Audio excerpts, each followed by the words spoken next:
नमस्कार दोस्तों। आज हम पढ़ने वाले हैं एक नया टॉपिक।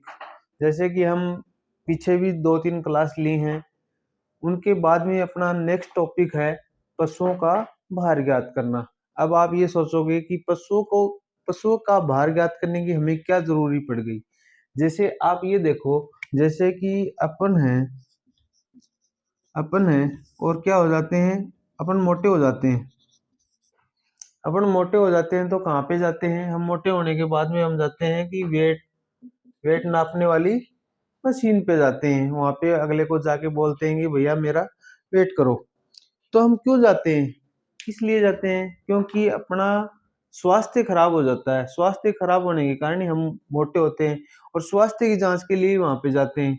तो पशुओं में भी वैसा ही होता है। जैसा कि अपन में होता है वैसा ही पशुओं में होता है। तो स्वास्थ्य की जांच करने के लिए हमें उससे क्या मिलता है कि स्वास्थ्य की जानकारी मिलती है। स्वास्थ्य की जानकारी प्राप्त करने के लिए हम क्या करते हैं? उनका भार ज्ञात करते हैं। और एक देखते हैं कि गाय और भैंसों की औसत आयु कितनी होती होगी? आपको पता होगा 20 से 22 या 20 से 23 वर्ष। 20 से 23 वर्ष उनकी औसत आयु होती है। अब अपन देखते हैं कि आगे चल के क्या करते हैं कि यानी बकरो है। एक चीज मानो कि ये बकरा है। बकरे का अगर हम वजन करेंगे, बकरे का वजन करेंगे तो वो क्या सोचोगो कि यार अब तो गया अपना दिन आगा कि दिन आपन। तो वो क्या के लिए होगो? मांस प्राप्त करने के लिए। मांस प्राप्त करने के लिए या औषधि प्राप्त करने के लिए। तो भार किस किस के लिए ज्ञात किया जाता है? एक तो स्वास्थ्य की जांच करने के लिए और एक इसकी मांस या औषधि के लिए। एक ये देखते हैं कि प्रजनन के लिए, कि प्रजनन की आयु कितनी होती है? 250 केजी या 270 केजी। तो ये होती है प्रजनन की आयु। यदि 250 यदि गाय या भैंस का वजन 250 केजी या 270 केजी हो जा तो का आपा के कर सका हाथ पीला कर सका के कर सका हाथ पीला कर सका क्या लिए कि वो प्रजनन के लिए तैयार है कि। तो इनकी भार का अनुसंधान एक क्या किया जाता है कि भार का अनुसंधान किया जाता है।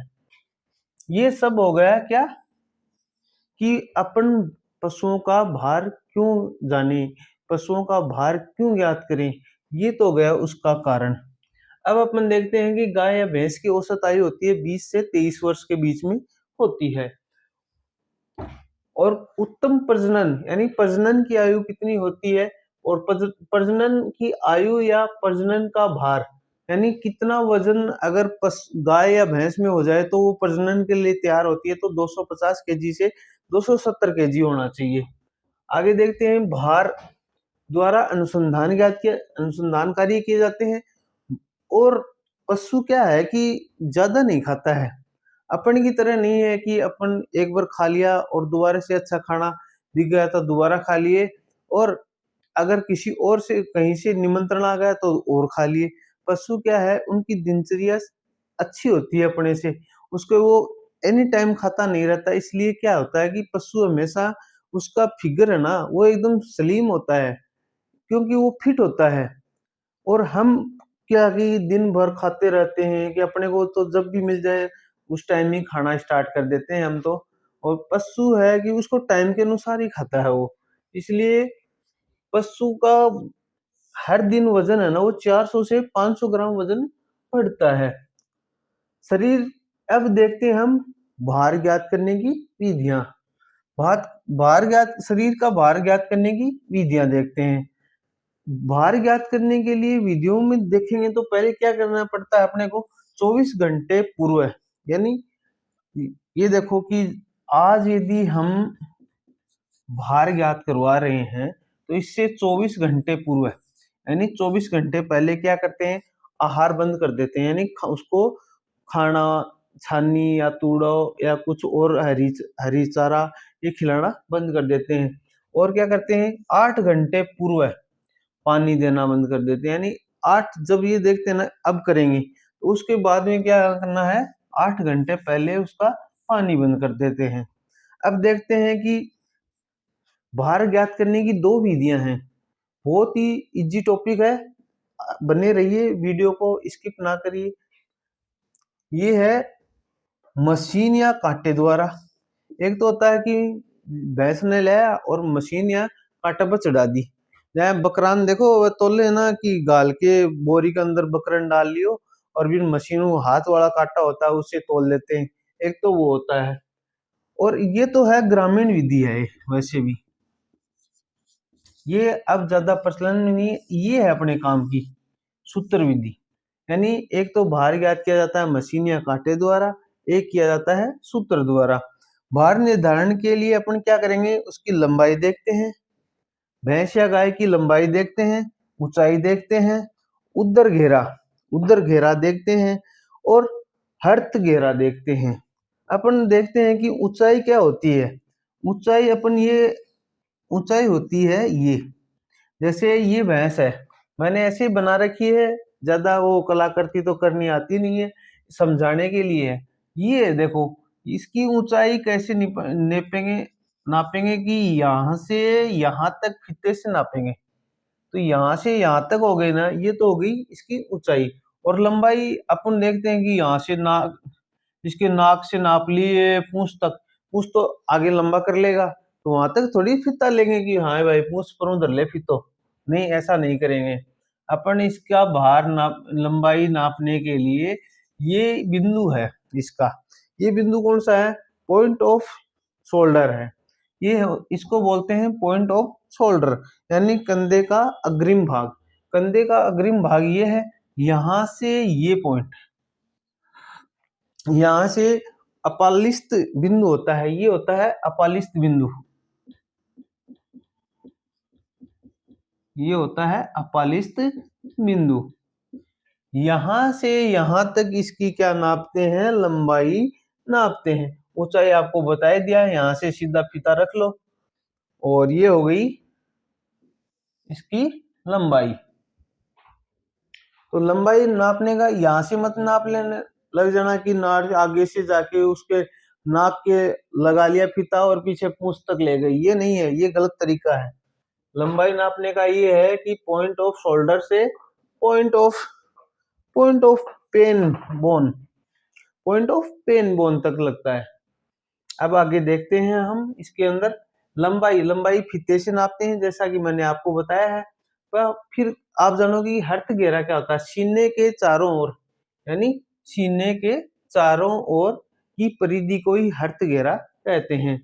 उदर घेरा होता है ये, यहां से ये जांग है, जांग के जोड़े के आगे, जांग के जोड़े के आगे से पेट के चारों ओर, ये होता है उदर घेरा। अब अपन देखते हैं दूसरी विधि, यानी पहली विधि अपनी हो गई है कौन सी, मशीन या कांटे द्वारा, और दूसरी है अब सूत्र द्वारा। सूत्र द्वारा भार ज्ञात करना। सूत्र द्वारा भार ज्ञात करने के लिए अपने पास में 4 सूत्र हैं। पहला है अग्रवाल सूत्र, दूसरा है शेफर सूत्र, तीसरा है मलिक सूत्र और चौथा है हरियाणा कृषि विश्वविद्यालय का सूत्र। ये है हरियाणवी नस्ल के लिए उपयोगी है। चौथा है ये है हरियाणवी नस्ल के लिए उपयोगी। हम पढ़ रहे हैं कि सूत्र विधि से भार निकालना, सूत्र द्वारा भार निकालना। तो सूत्र अपन चार पढ़े हैं कि शेफर सूत्र है, अग्रवाल सूत्र है, मलिक सूत्र है और हरियाणा कृषि विश्वविद्यालय हिसार का सूत्र है। तो अपन शेफर सूत्र से अगर हम भार ज्ञात करेंगे तो वो अपन को क्या करेगा, पौंड में निकालेगा। पहले अपने को पौंड की जानकारी होनी चाहिए। एक पौंड बराबर क्या होता है, एक पौंड बराबर होता है 0.4045 kg, किलोग्राम होता है, यानी एक पौंड बराबर इतना होता है। तो 1 kg बराबर कितना होगा, 2.205 ग्राम। एक kg बराबर 2 पॉइंट इतना पौंड होगा। यदि अपन भार पौंड में ज्ञात करेंगे तो पौंड में अगर भार ज्ञात करेंगे तो अपने को पौंड की जानकारी होनी जरूरी है। तो तो पौंड की जानकारी होने के लिए क्या है कि एक पौंड बराबर होता है 0.54 kg और 1 kg बराबर होता है 2.205 पौंड। ये अपने को मान याद रखना है। मान याद रखने के बाद में देखेंगे इससे क्या करते हैं अपन, पशुओं का भार पौंड में ज्ञात करेंगे। किससे? शेफर सूत्र से। और एक पौंड बराबर होता है 454 ग्राम, यानी एक पौंड बराबर अपने को ग्राम में पूछ ले तो एक पौंड बराबर होता है 454 ग्राम। समझ गए? ये तीनों डाटा हैं, आपको याद रखने हैं। कभी भी आपको घर वाले भी पूछ सकते हैं, क्योंकि अपन यहाँ आजकल क्या है कि एक ट्रेंड चला हुआ है, WWE का प्रोग्राम हर जगह पे देखे जाते हैं, हर घर में देखते हैं, और उनका वजन हमेशा में पौंड में बोलते हैं कि ये 250 पौंड का खिलाड़ी है, ये रोमन रिंग्स है 430 पौंड का है। तो उसका घर वाले कभी आपको ये पूछ लेंगे कि इसका कितना किलो वजन है, तो आप ये बोलोगे कि इसका तो 450 पौंड है। तो घर वाले पूछेंगे कि इसको किलो में बताओ, तो किलो में पूछने के लिए अपने को पौंड का मान ज्ञात होना जरूरी है। अब आगे देखते हैं पशु का भार। पशु का भार ज्ञात करने का सूत्र है लंबाई, ये होगी इंच में, फिर गुणा सीने का घेरा, ये भी क्या इसमें होगा इंच में, और इसके होता है स्क्वायर, इसके नीचे इसके बट्टे में लगाएंगे 300। ठीक है, ये हो गया अपना शेफर सूत्र। अब हम इसमें मैं एक बात पूछ लूं आपको कि अगर कोई गाय है उसकी लंबाई है वो तो है 70 सेंटीमीटर, यानी 70 इंच। गाय की लंबाई तो 70 इंच है और उसके सीने का घेरा है 50 इंच, यानी गाय की लंबाई 70 इंच इंटू 50, तो इसके बट्टे में लग गया 300। तो इसका मान मेरे को आप कमेंट बॉक्स में जरूर बताना। क्या बताया है दोबारा सुन लो। अगर किसी गाय की लंबाई 50 इंच हो, क्या हो 50 इंच, चाहे इसको 70 कर लो चाहे इसको 50 कर लो, इसकी हो 70, सीने का घेरा 70 हो, तो बट्टे में 300 हो, तो इसका भार क्या होगा ये कमेंट बॉक्स में जरूर बताना। अगला है अग्रवाल सूत्र। अग्रवाल सूत्र है, ये है अपने शेफर सूत्र का ही संशोधित रूप है। क्या है? अपने शेफर सूत्र जो पढ़ा है अपन ने उसका ही संशोधित रूप क्या है, ये अग्रवाल सूत्र है। इसको क्या करते हैं, इसको ज्ञात करने के लिए पौंड नहीं है, इसको शेयर यूनिट में ज्ञात करते हैं। किस में ज्ञात करते हैं? शेयर यूनिट में ज्ञात करते हैं। इसका सूत्र होगा पशु भार बराबर लंबाई गुणा सीने का घेरा बट्टे ए। अब आप पूछोगे ये ए क्या है, इसका मान भी मैं आपको बताऊंगा। ए बराबर 9 हो, अगर ए बराबर 9 हो तो सीने का घेरा होगा 65 इंच। ए बराबर 9 हो तो सीने का घेरा होगा 65 इंच, और ए बराबर 85 यानी 8.5 हो, ए बराबर 8.5 हो तो सीने का घेरा होगा 65 से 80 इंच के बीच में। अगर ए बराबर 8 हो तो ये क्या होगा, सीने का घेरा होगा 80 इंच से ज्यादा। अब अपन देखते हैं अपना तीसरा सूत्र। तीसरा सूत्र कौन सा होगा? मलिक का सूत्र, यानी मालिक का सूत्र, यानी गाय जिसकी है उसका सूत्र। ये भैंसों के लिए अधिक उपयोग में लिया जाता है, ज्यादा से ज्यादा भैंसों में उपयोग लिया जाता है। भैंसों के शरीर का भार ज्ञात करने के लिए आपको ये सूत्र याद रखना होगा, क्योंकि एग्जाम में इन सूत्रों में से क्वेश्चन 101% आएगा, और आप इनको याद करके जाना। आप देखोगे कि क्वेश्चन ये तो बताया था वो ही आ गया, तो इनको याद करो। भैंसों के शरीर का भार ज्ञात करने के लिए सूत्र अपना है 25.156 गुणा सीने का घेरा, 25.156 गुणा सीने का घेरा minus 960.23 inch, minus 960 minus 0.23 inch, याद रखना। अब अगला अपना सूत्र है लास्ट, और अगला सूत्र है हरियाणा कृषि विश्वविद्यालय हिसार का सूत्र। ये इसमें क्या किया जाता है, इसमें नाम ही हरियाणा है, तो हरियाणवी नस्ल की जो गाय भैंस आती हैं उनका भार ज्ञात करने के लिए इसको काम में लिया जाता है। क्या किया जाता है, हरियाणवी नस्ल की जो गाय भैंसें आती हैं उसका भार ज्ञात करने के लिए हरियाणा कृषि विश्वविद्यालय का सूत्र लिया जाता है। और ये हरियाणा कृषि विश्वविद्यालय है कहाँ पर, ये है हिसार में। अब देखते हैं इसका सूत्र, पशु का भार ज्ञात करना। ये हरियाणा वाला है ना, ये है किलोग्राम में, किसमें है, किलोग्राम में यानी केजी में। तो इसका सूत्र ज्ञात करने के लिए अपन इस फॉर्मूले को देखेंगे, 3.3 गुणा सीने का घेरा माइनस उदर घेरा यानी पेट वाला वो जांग के साथ, प्लस 0.7 गुणा लंबाई, ये क्या है सेंटीमीटर में, माइनस 490। ये सूत्र आपको याद रखने हैं। ये छोटा सा टॉपिक है और 1 नंबर आपको दे के जाएगा, क्योंकि अपने बी पार्ट है वो है 45 नंबर का है।